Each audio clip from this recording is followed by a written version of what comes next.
Okay, hi everyone. This is the week 4 question mark video. Congress chapter 9. Um so yeah, there's a fair amount to go over. But I'll try and do it quickly and shortly without the elaborate long-winded explanations from class, but let's see if I succeed.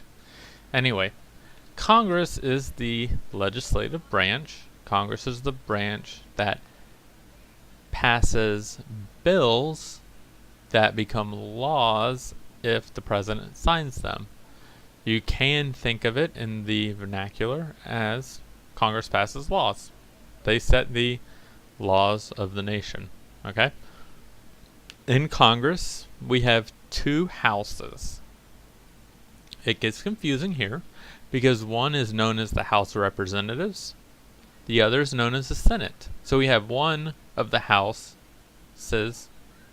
that has House in the name, and then the other house has no House in the name, it just says Senate. Okay?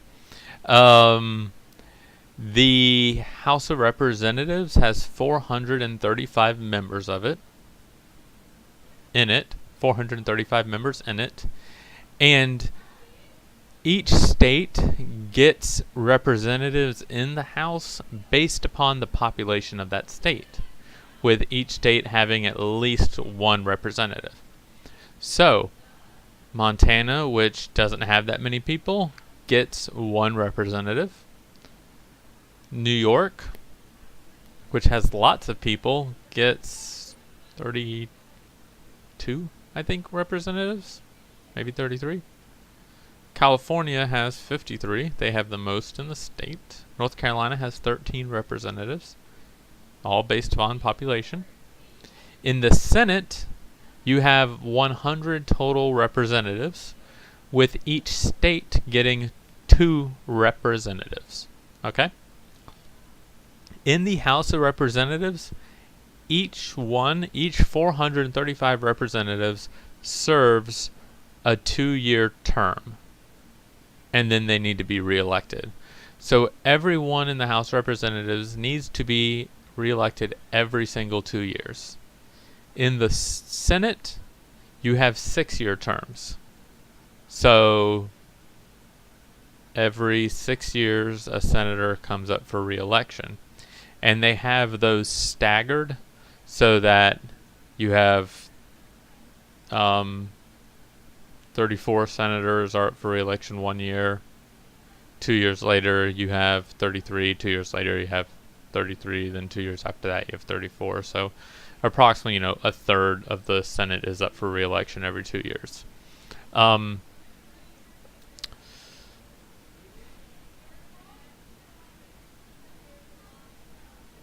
There are 100 senators. I want to make sure I said that. And there are 2 senators from each state. Each house, the House of Representatives and the Senate, has a special superpower. The House of Representatives is the only part of the legislature that can create bills that raise revenue for the government. So if you are looking at any sort of tax increase, fee increase, excise tax increase, those must originate in the House of Representatives. The Senate cannot create a bill on its own that raises revenue. Okay? So the House has to create the bill that raises revenue and then send it to the Senate. Once that bill is in the Senate's hands and that bill raises revenue, the Senate can modify in any way they want. We talked about the Affordable Care Act in some classes and how the Senate took a 97-page bill that raised money to provide tax credits for service members to help them purchase homes, and then took that 97-page bill and plopped on top of it a 30,000-page Healthcare Act that raised money. So, as long as the bill originally raised money, the Senate gets to do anything it wants to with it, including raise money. They just need a vehicle to do that with. The Senate has a special superpower also. The Senate confirms presidential appointments and signs treaties. So the president appoints people to be judges and appoints people to be ambassadors and appoints people to be leaders of the different executive branches. It's still a girls' night on the other side of this room, and there's lots of strange screaming. Anyway, the president appoints heads of the executive branch. However, the Senate must confirm those appointments. So, the president can nominate me to the Supreme Court. However, if the Senate doesn't like me, it can vote against my confirmation. The National Rifle Association has prevented the Senate from confirming a head of the Bureau of Alcohol, Tobacco, and Firearms for 6 years to 10 years, I think, at least. That executive branch has not had a leader to it for that long, or at least a permanent leader to it for that long that's been appointed by, or that's been confirmed by the Senate, because the NRA, with their vast control over politicians, block or get the politicians in Washington to block every single person that is nominated to that branch, to that agency, so that the agency can't run effectively. Okay? The Senate and the House are made up of a committee system. Okay, so the committee system is the basis for organization within the House and Senate. Bills are sent to the committees, and the committees look at them, read them, add and subtract things to them.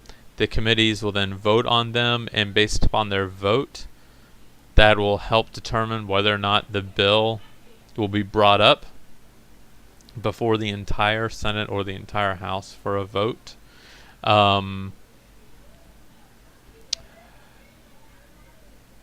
Through this committee system, Congress has another important power. It's the oversight power. Basically, Congress, through its committee system, can bring members of the executive branch, subpoena them to come before Congress and interrogate them, to ask them what they're doing, to tell them they need to be doing something else, to say they're not following the intent of the law, to make a public spectacle of themselves. The Congress people can sometimes do that. But that's another check on executive branch power, is Congress is kind of, theoretically, the spotlight on the executive branch that can expose wrongdoing and put political pressure on them, if not outright impeach members of the executive branch. The other power that Congress has that's really important is the power to create the budget. With the power to create the budget, the Congress dictates what the executive branch can do with that money being attached to it. So let's say Congress cannot get a bill passed saying that the EPA can no longer protect our water supply. Excuse me. Like, that bill is not going to fly for a number of reasons. However, Congress could pass a bill or pass a budget that says the EPA doesn't get any more money. How's the EPA going to protect our water supply if it doesn't have any money? The power of the purse to affect how government is run. Oftentimes, the power of the purse can be used in a threatening manner. When the Congress calls people before their committees and does that whole oversight thing, investigation thing, they can say, hey, EPA administrator, you're not doing something we like. Next budget, you might not see as much money. The EPA administrator, thinking about the long term of the agency, is going to want to make sure that that money stays there, because it's a lot easier to take money away from an agency than it is to get money added to it. Okay? So power of the purse, power of oversight.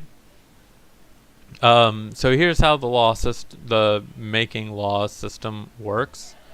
A representative proposes a bill, sends that bill to the clerk of the House or the Senate, whatever house they happen to be in. That clerk looks at the bill, looks at the subject matter of the bill, and then sends it to the appropriate committee within that legislative body. If it's a bill on education, they'll send it to the Education Committee. The committee will then look at the bill, hold testimony, or hold hearings with expert testimony or non-expert testimony. You can get some really silly things happen there. They may have people who be impacted by the law come and testify on the merits of the bill. The members of the committee will vote to put things on the bill, take things out of the bill, etc. Once the committee gets the bill the way they like it, they'll vote on it. If they vote favorably, the bill will go to the let's see, it's in the House. It'll go back to the House of Representatives for the entire House of Representatives to vote on it. If it passes, it goes to the Senate and does that whole process over again. The Schoolhouse Rock video that is linked to in the PowerPoint is very enlightening on this issue, very informative. Gives you information in a quick, succinct manner, I think. So, about committees. We'll start, there are 3 types of committees. There's standing committee, select committee, and conference committee. Standing committees are committees that exist forever and always. Every single Congress, those committees are there. Every single day, those committees are there.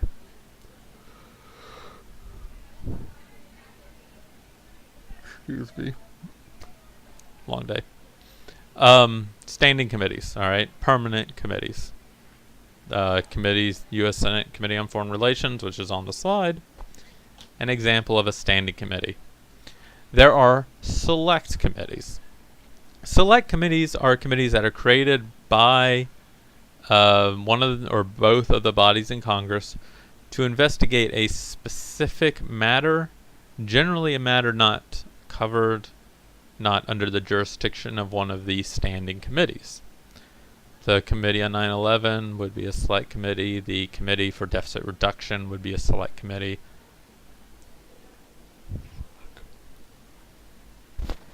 These committees are there to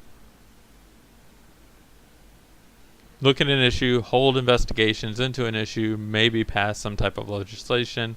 Once they've done their work, or the time expires for their committee to be in existence, the committee disappears. All right? Then we have something called conference committees.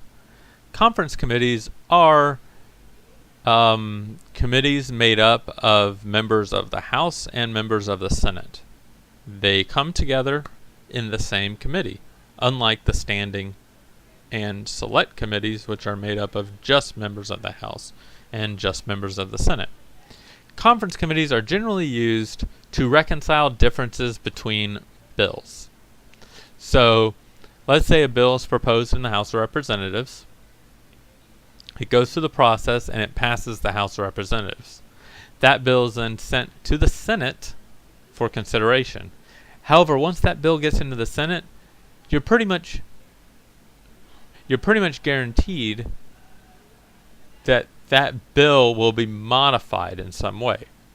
So the bill that passes the Senate is not going to be the same bill exactly that passes the House. In order for a bill to pass Congress and leave it to go to the president to be signed or vetoed, both houses of Congress, the House of Representatives and the Senate, must pass exactly the same bill with exactly the same language.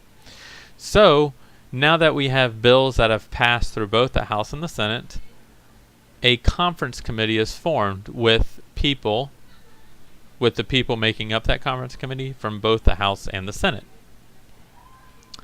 The members of the House and the Senate come together and they work to craft a compromise bill from the two bills that passed in the House and the Senate. A bill that they think the entire or the bodies of both houses would accept. So the House members are looking to modify the Senate bill in a way that they think the House members will accept and vote for. The Senate's looking to do the same thing with the House bill.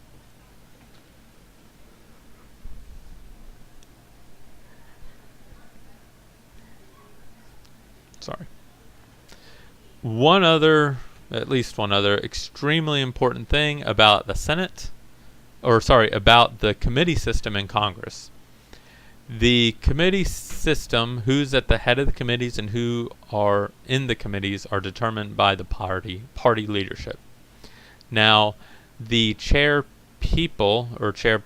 of a committee holds extraordinary power over legislation in Congress.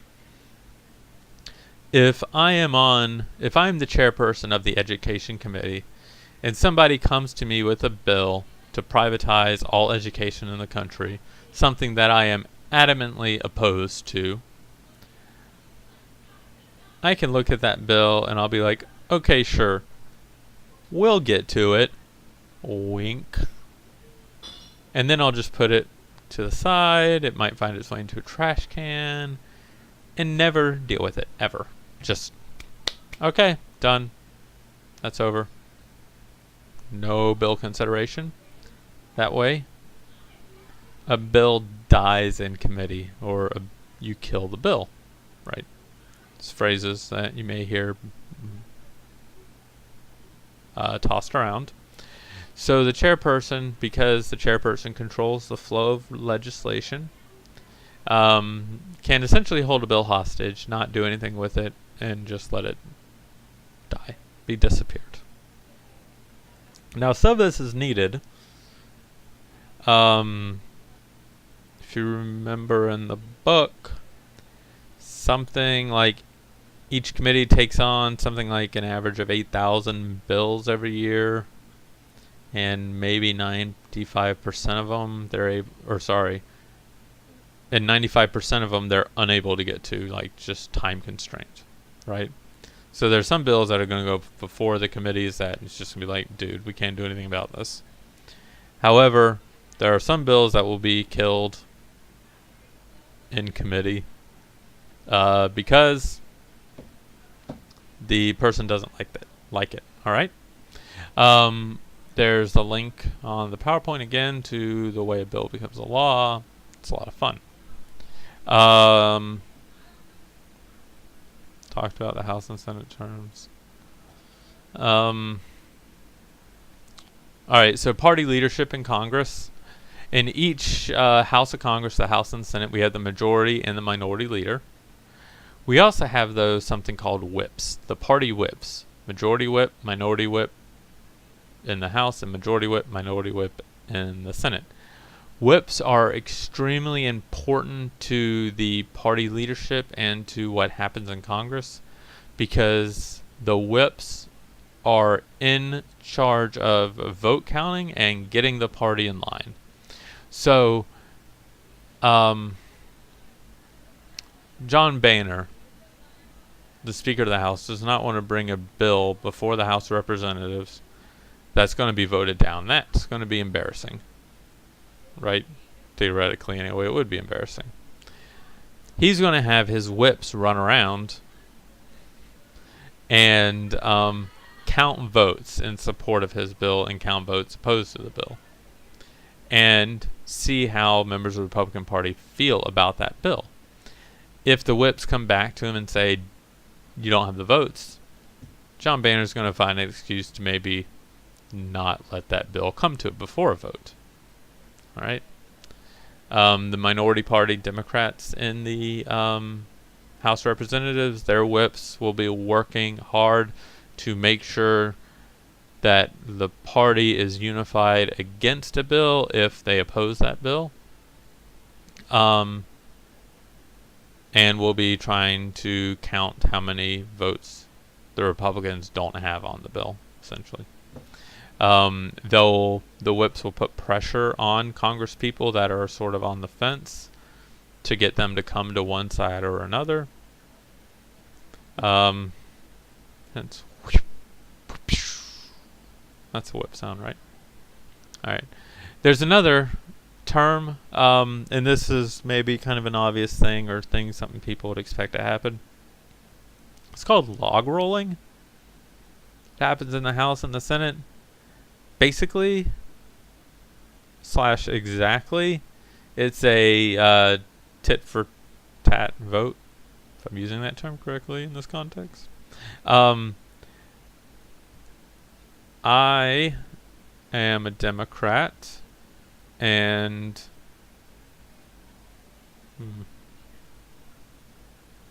Ned Flanders is a Republican. Ned Flanders has this bill he really wants to get passed. It's the bill to finally legalize Christmas in the United States. Because, there's a war on Christmas.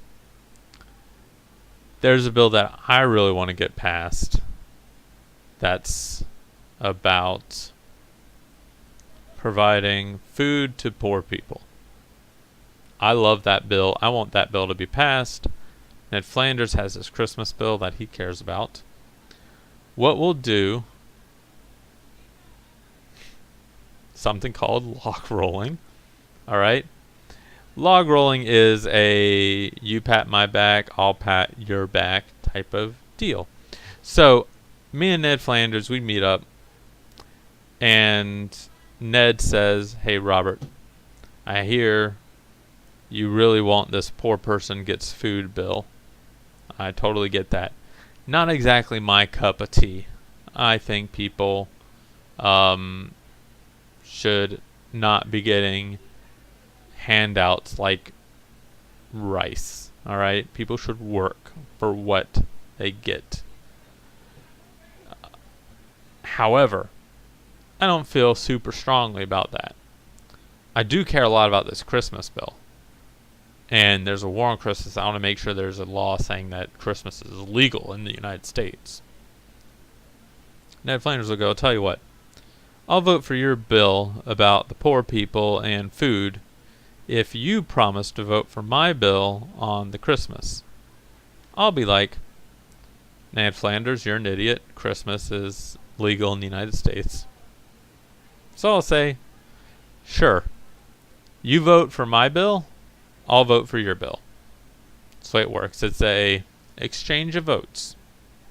It's a trade. Think of it like a trade. That's log rolling. Okay. It's part of the whip's job to know what log rolling is going on, to know and keep track of which member of Congress owes another member of Congress a favor, what they owe anybody, and keep track of that so that the party leadership doesn't get surprised when all of a sudden I'm voting for Christmas. All right. There's another thing in Congress that goes along with the budget, and we'll talk about the budget more in a second. Budget earmarks. You'll hear earmarks a lot. Budget earmarks are are money set aside for very specific, specialized, individual projects in a representative's home district or home state. So, probably the most famous example is the $2 billion Alaskan Bridge to Nowhere. It wasn't really to nowhere. It was to a town that didn't have access to it by road. In order to get access to this town, this remote village, you had to go by ferry. All right. So, oh shoot, what was his name? Not Robert Byrd. Series of Tubes guy. Tom. Look it up. Anyway, is an Alaskan senator. He was in the Senate for a super long time. He was eventually indicted for corruption and lost his Senate seat in 2008.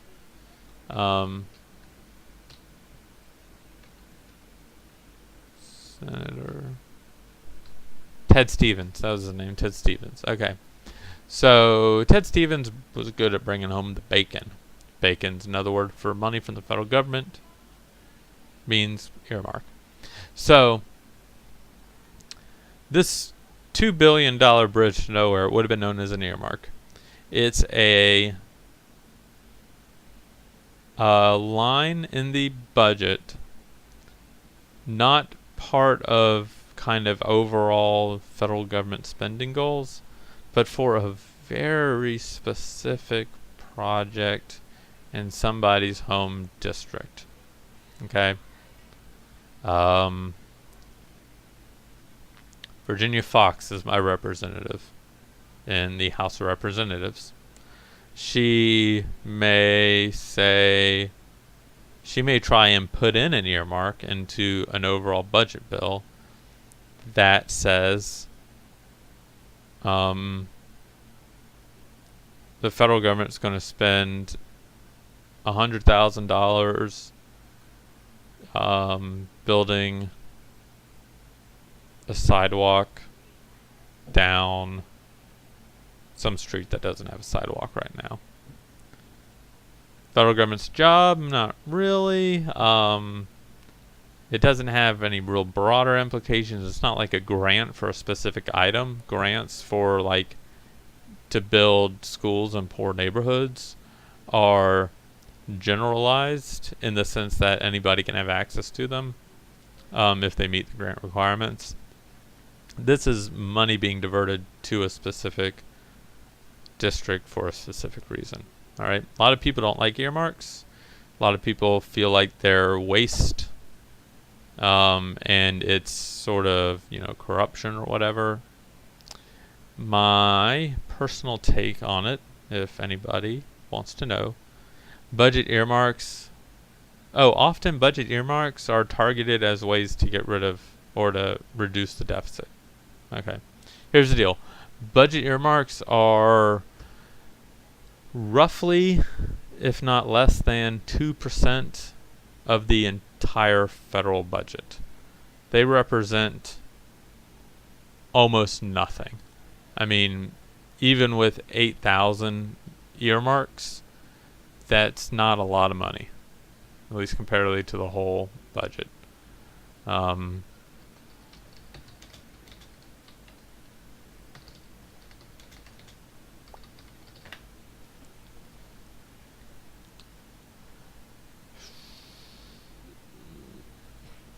Whoa, less than even what I thought.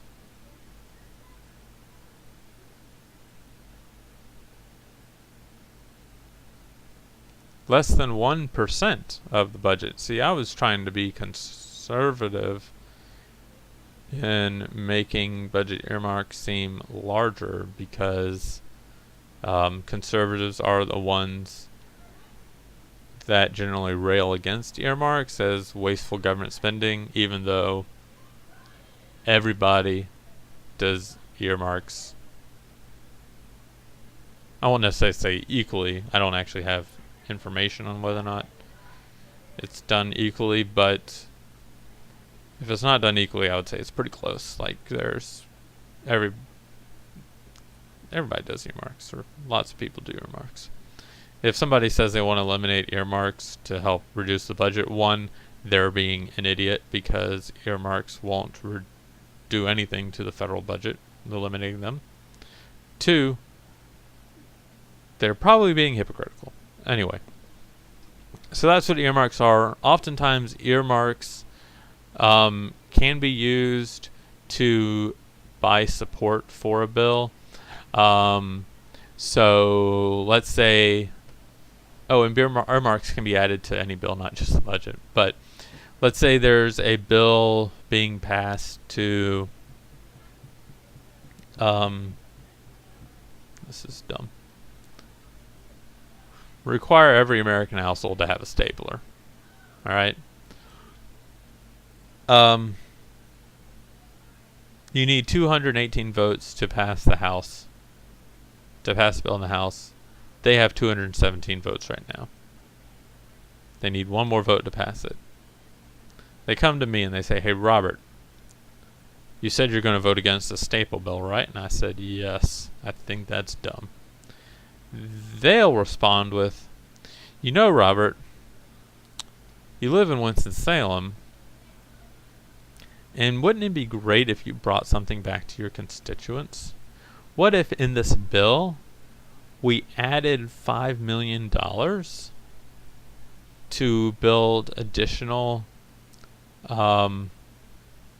slash better low-income housing so that people have a nice place to live?" I might then go, "You know what? Staplers aren't really that bad. I think every house should have one." Why would I do that? $5 million is coming directly to my district. That's cool. $5 million to build homes? That's going to create jobs in my district. That's going to put people on homes in my district. That's going to make people happy, right? You got people making money constructing the houses. So my district's going to have more jobs. If they have more jobs, they're going to be pleased with my job performance because I'm bringing home that dough. More people are going to have homes and nicer homes, which is going to make people happy because they'll be like, "Hey, Robert Eldridge, our very cool representative, helped get these homes built. Go him. We're going to vote for him again." So now I win re-election, right? It makes people happy. That's what earmarks do. That's why they're there. Other than the budget reason not being a good reason to oppose earmarks, I would say I also oppose earmarks because they're a small but a type of government stimulus. And in lots of times they can serve a purpose. Yeah. So you think the federal government shouldn't be contributing $20 million to build a sports stadium in Durham, North Carolina? Whatever. Okay, fine. You don't think that. You don't think the government should spend that money. But guess what? That's $20 million that are going to put people to work. That will then create permanent jobs after that, if not low-wage jobs, but will create permanent jobs directly with the stadium, and then it may theoretically have a little bit of a cascading effect, positive cascading effect, where maybe a few more people go to bars and spend money there because they have a sports team to watch. Maybe the people who are unemployed that now have jobs at that stadium go out and they'll spend that money at other establishments, which means those people need to hire more people. And it has this nice positive feedback loop. All right. So considering earmarks aren't that much of the budget, and considering why can't we let Nashville have a little tiny dumb cultural arts park? Is that really going to hurt anybody? Let's make the lives of Nashville citizens slightly better.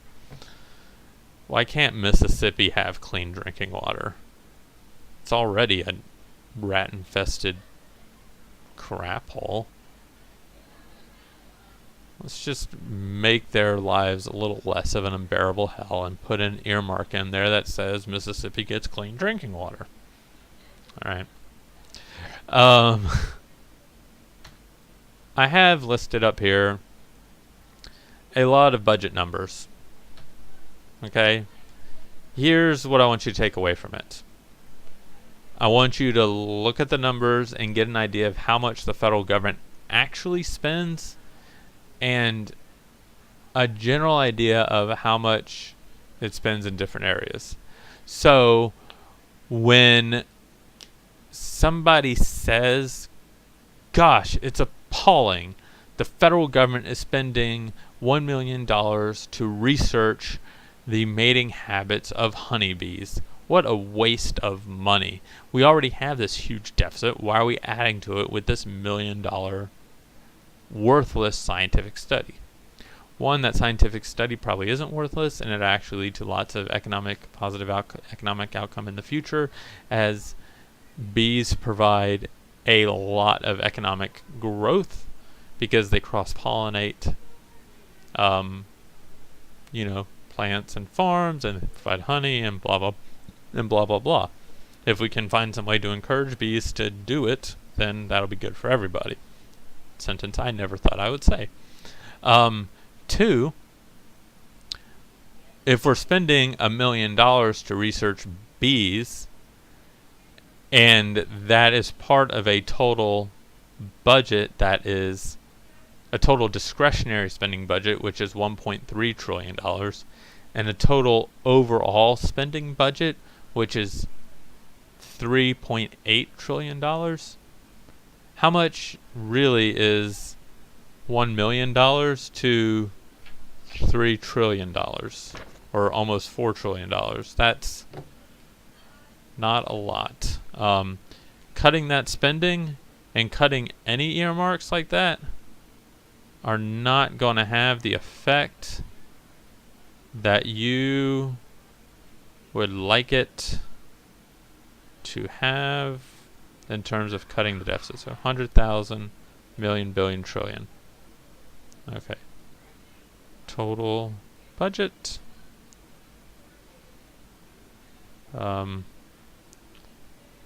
Honey bee nasty study. Okay. Boom, right there. You see those numbers?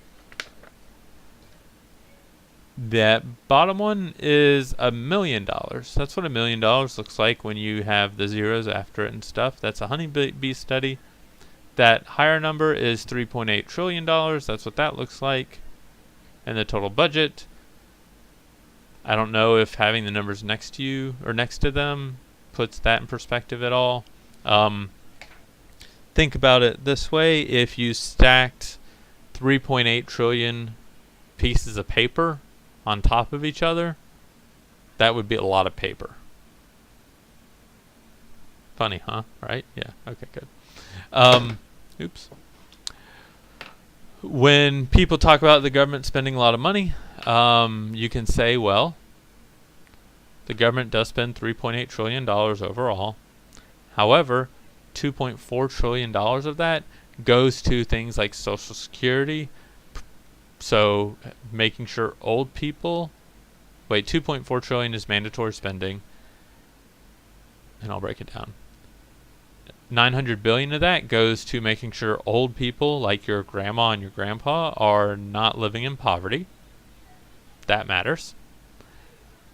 $550 billion of that goes towards making sure your grandma and your grandpa have health insurance, which they would not have if there was not Medicare. Do you want your grandma and grandpa to not have Medicare? $3.29 billion of that goes to Medicaid, which gives health care to the super poor and children in poverty. Okay, maybe you don't want to give money to poor people, But what about poor children? Because that's a significant portion of that Medicaid. All right. Then there is, when you add all that up, you got about $600 billion left over. That mandatory spending is things like health care for veterans, federal employees' pensions, military pensions, military health care, military pensions, federal civilian contractor or employee pensions. Yeah, that's more or less what it is. A lot of that's going to military families and making sure that they get the money and health care that they deserve after fighting for our freedom. And we might have seen recently with the VA problems that maybe that's not enough of money, because clearly there's an issue there. Anyway, that's where that mandatory spending goes.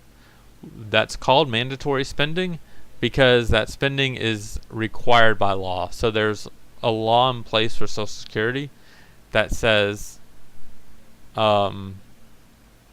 this amount of money, like there's an automatic formula in there that says when you have X number of people in the retirement system, you're going to spend X number of dollars. If you have less than that number of people in retirement, you're going to spend less dollars. So that spending fluctuates without Congress having to do anything to it. I just remember the other mandatory spending are going to be things like food stamps and unemployment insurance. Unemployment insurance is a deal because a mandatory spending because everybody pays into the unemployment insurance system. You have to have a job, and then you pay part of your money into the unemployment insurance system. So when you don't have a job, you can collect that insurance just like you would in any other policy. You can collect that money to tide you over until you get a job. It's a insurance system. If you pay money into a health insurance system, you wouldn't necessarily think that once somebody needs health care that you would deny them that health care because they put money into the system. They're entitled to get money out of it. Anyway, a little bit aside. Unemployment insurance is one of those mandatory things that has an automatic formula that causes spending to go up and down without any congressional action. When you have low unemployment, the nation is spending less money on unemployment insurance because there are less people unemployed. As unemployment goes up, more people are unemployed, and the government is spending more money on providing unemployment insurance. So it's automatic. Anyway, in 2015, these are all 2015 estimates. In 2015, we'll have approximately $3.3 trillion in revenue, leaving approximately a $500 billion budget deficit. I need to put that in context too in a minute. But revenue, about 1.5 trillion of that is going to come from individual income tax. 350 billion of that is going to come from corporate income tax. So let's back up. 1.5 trillion out of individual Americans' pockets, 350 billion out of corporate pockets. A number of corporations have several,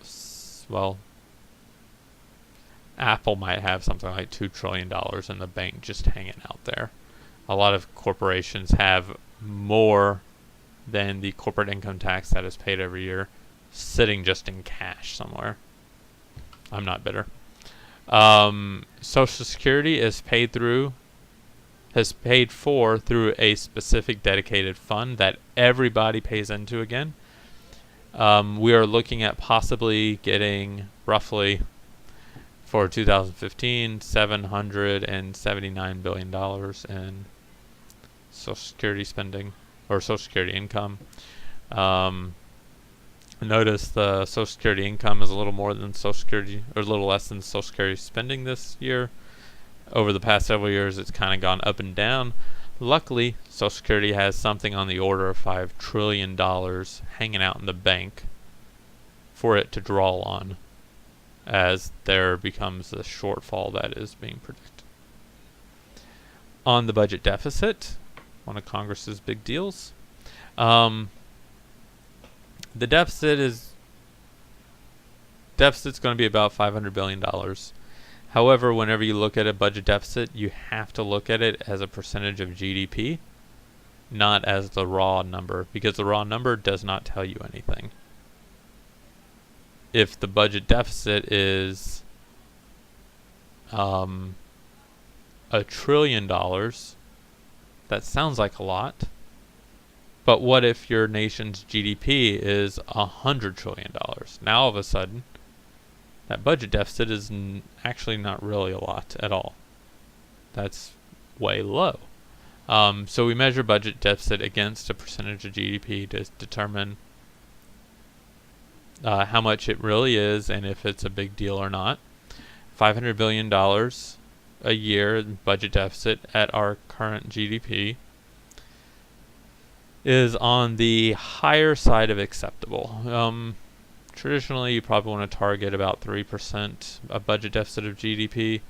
It's 3.2 roughly, so we could lower it a little bit more, but we don't want to lower it too much more, otherwise we'll stifle the economic recovery. Public debt, or the government debt. You'll hear a lot that the U.S. government has $17.7 trillion in debt, and that's a lot of money. It is a lot of money, but our economy is also roughly $7.7 trillion, which means that our total government debt is about 100% of GDP, which is totally fine. It's not something you want to maintain forever, because if there's another economic crisis, you'll have less room to respond to it. But as long as that budget debt becomes a lower percentage of GDP, even if you're adding to the total of the budget debt every year, that's fine. Doesn't matter. If you look at the graph that I have to the side of the budget deficit and debt, it says federal debt held by public, and you notice that it drops, that the percentage of GDP, the budget drops during a large period of that time. It rises a little bit, drops, and goes back up. During all but maybe 3 or 4 of those years, the United States government was running a deficit. The United States government was spending more money than it took in revenue, and yet the federal debt was falling as a percent of GDP because the United States government, or the United States economy, was growing faster than we were adding debt to the government, and that's a fine deal for everyone. Nobody cares about that. Okay? Now the real debt, we have $17.7 trillion in debt, but the real debt is that $12.7 trillion. That's public debt. The remaining $5 trillion is intragovernmental debt. That debt, that $5 trillion, is money the government owes itself. It is its own creditor, and so there isn't anybody that can, what a lot of people fear, hold the government hostage for that money. Of the $12.7 trillion in public debt, the vast majority of that is held by American citizens or American corporations, which means of that $12.7 trillion, most of that is money the government owes the American people. So, having the government have debt like that actually isn't necessarily a drain on the people, or isn't a something that the American people are going to have to pay back at some point. That's an investment, and the American people are passing wealth forward. Have you ever, I don't know if any of you have, received a treasury bond as like a birthday present, or what's a tradition among a number of families is once a child is born, they'll give that child a $100 government treasury bond. And that treasury bond will sit there for a long time, and then at some point the child will be like, oh, cool, I have a $100 treasury bond. I didn't know that. That $100 treasury bond is government debt. That's you, if you buy that, you're loaning the federal government money, and the federal government's going to pay you that money back at some point in the future. So rather than that being something terrible, that's actually a wise investment for you. And it's a way for this generation, instead of passing on a burden to the next generation because of massive government debt, you're actually transferring wealth to the next generation. So I just destroyed the whole reason to worry about the government deficit and debt. How do you like that? I'm so smart.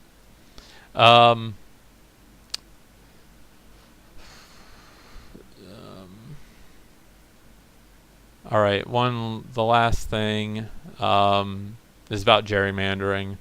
So every 10 years, the United States does a census. The census counts up all the people living in the United States and where they live. All right? Now remember the House of Representatives? Each member of the House represents approximately 700,000 people. However, over 10 years, people move, babies are born, old people die, things happen. In 2010, Virginia Foxx, who's in my representative, unfortunately, represents roughly 700,000 people.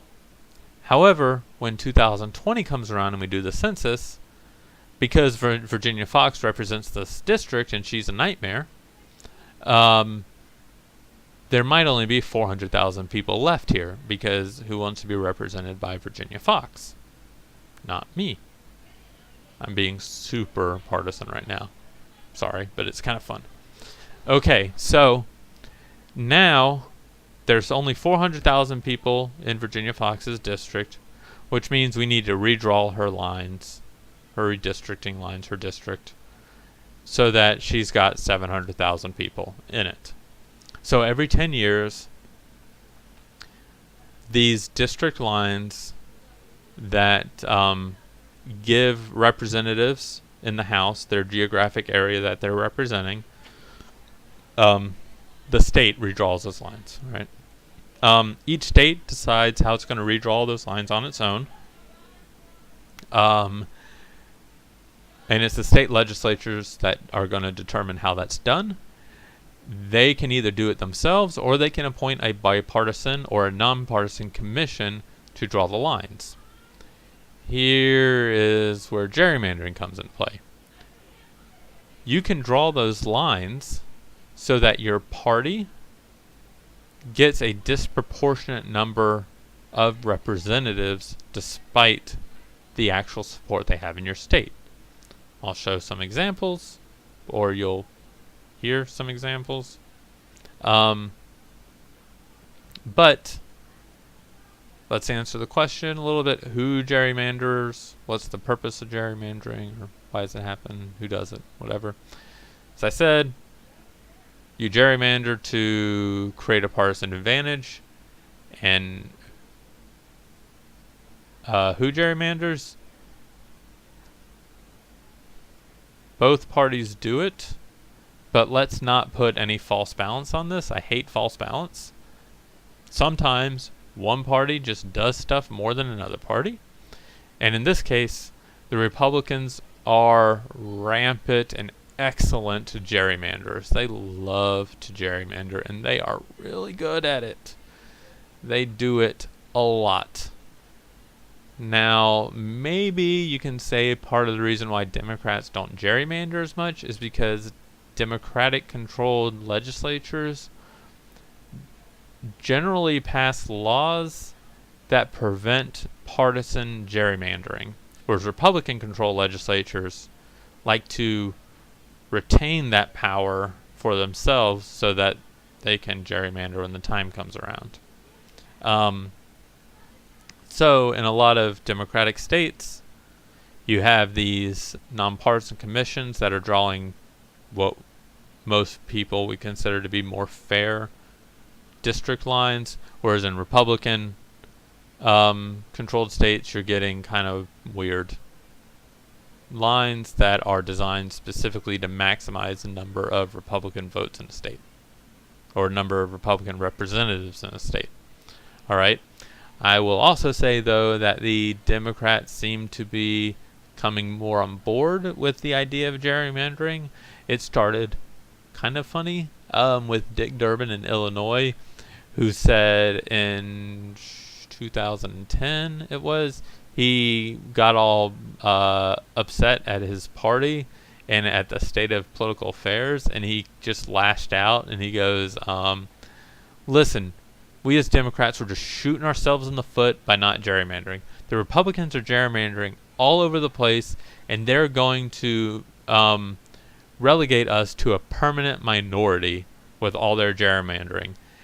If we want to stay relevant, if we want to have some power, if we want to speak up for the people, we need to make some serious efforts to start gerrymandering in the states that we control so that we can be on equal footing with the Republicans. Awesome. Like, amazing. The one side is doing something terrible. So we need to do it too, to make sure we don't get left behind. Okay, fine. Whatever works for you. So Democrats are gerrymandering a little more. Show you an example of that, or you'll see an example of that.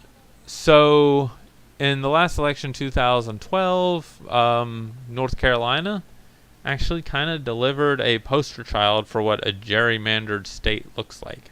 How gerrymandering can radically alter the composition of the representatives from a state in Congress. So in 2008, Democratic, when you add all the votes together that members of the House got, all right? So whenever somebody went into the voting booth to cast a member for either Republican or Democrat in a House race, add all those votes together across the state, Democratic congressional candidates got 54% of the vote. Republicans got 45% of the vote. Out of that, the Democrats won 8 seats of the 13 available. Republicans won 5 seats of the 13 available. All right? So there's actually kind of a pretty good lineup. The Democrats won the majority of the votes in the state, and they won a majority of the seats. Will the next be 7-6? You know, you could make an argument that maybe 7 Democrats to 6 Republicans is a little closer to the vote share. But 8-5 is very much what you would expect with a 54 to 45% difference or whatever. 54 for one side and 45 for the other. That suggests that there are probably fair and more or less decently drawn districts, though we have at least one district in the state that's been crazy and is always crazy. All right, that's the 12th district. Now let's move forward to 2012. The Republican legislature, who was swept into power in the Tea Party year of 2010, has had a chance with the census to redraw the districts. What happened in the 2012 House House of Representative races in North Carolina.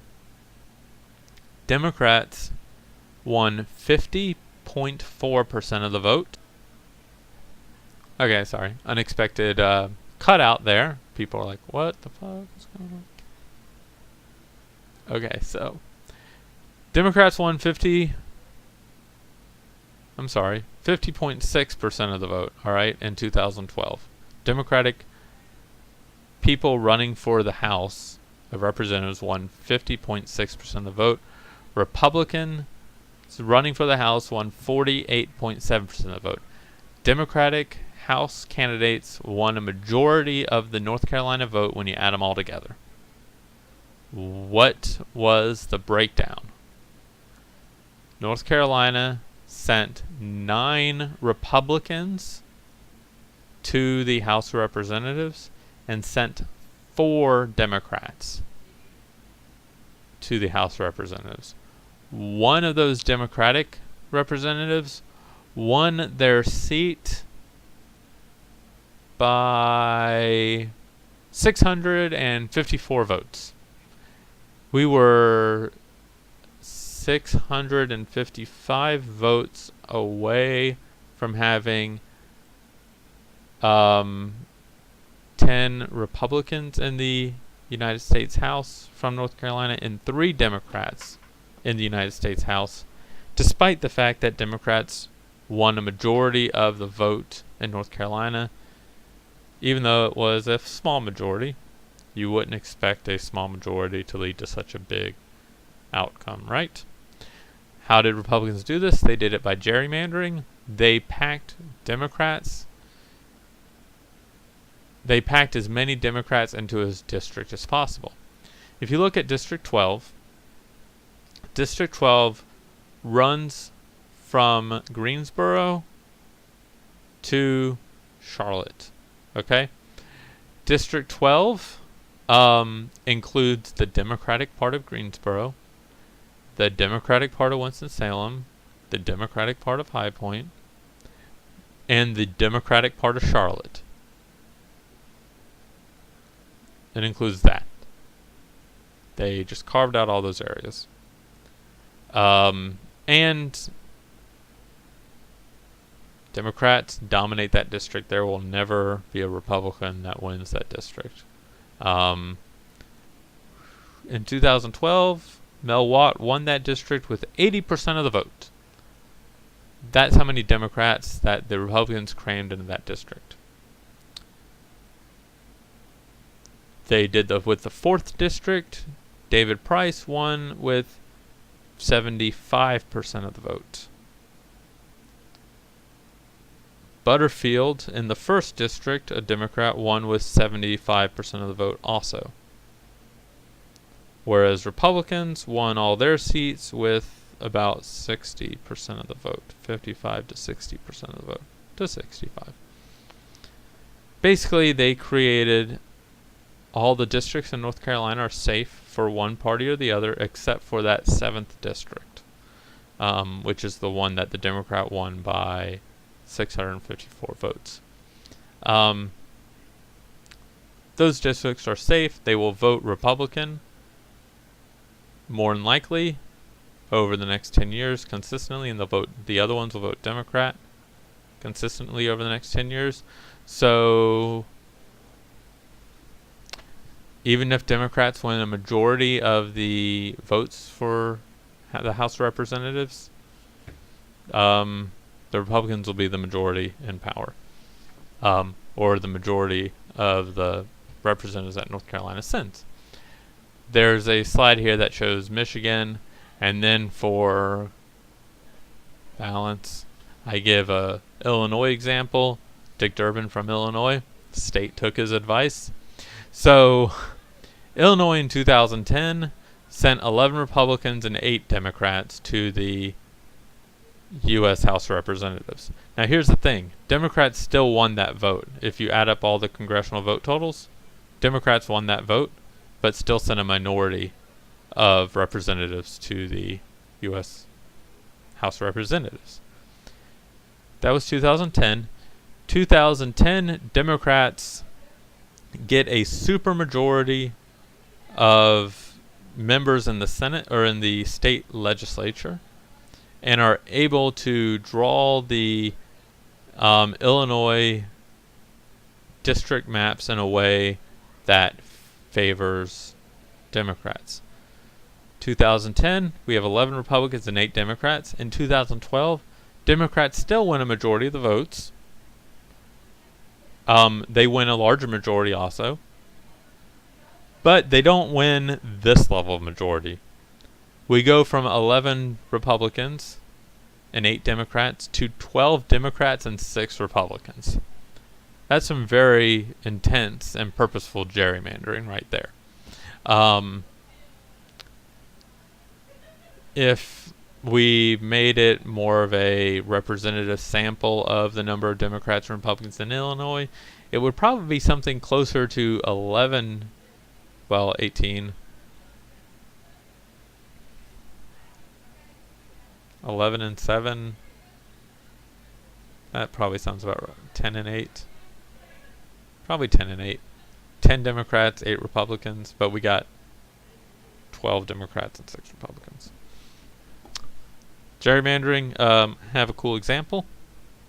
I thought of this myself. Okay, so this is a state. Right there. See that square?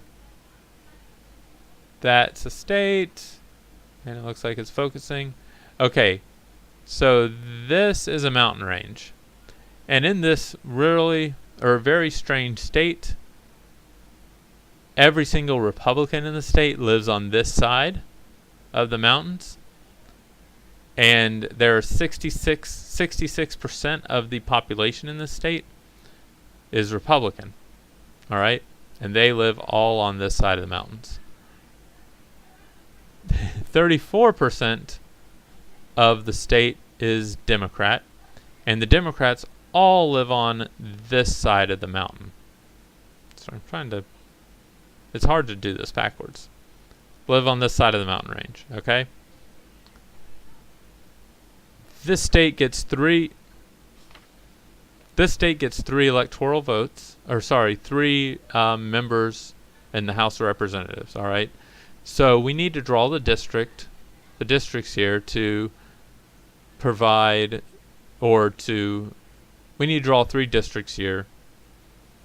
To create the representation from the state, all right? Now you would think if they were drawn fairly, Republicans might win all of the seats, the Democrats might win 1, and the Republicans would win 2. But you would never expect Democrats to win 2 seats, right? Well, let me show you how to do that. Okay? So, we draw a district here. So I drew this district right here. Here's the district dividing line right there. And this is a district right here. Notice that district is 100% Republican. 100% Republican. Republicans will own this district. They will never lose it. It's theirs forever. All right?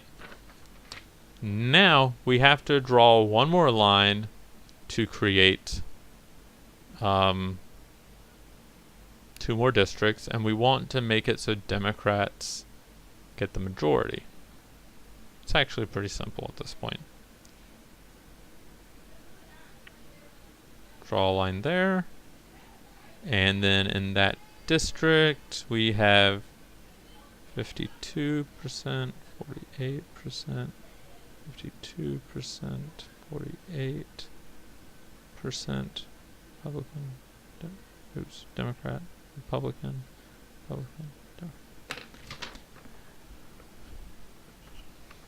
Here are the last 2 districts that we draw. So this is District 1, District 2, District 3. They all have the same number of people in them, or they're all divided by a third. This district, though, now has 52% Democrat and 48% Republican. This has the same, 52% Democrat and 48% Republican. Now this is a close race, right? But the Democrats have the best shot at winning these two districts, whereas the Republicans have the best shot at will have a guarantee to win this district. So all of a sudden, we go from a state that should send either 3 Republicans or 2 Republicans at the very minimum to the U.S. House of Representatives to one where you can very much see 2 Democrats going, despite the fact that Democrats are only 34% of the population. Okie dokie. Redistricting is fun. On the slideshow, the end, there are 2 links.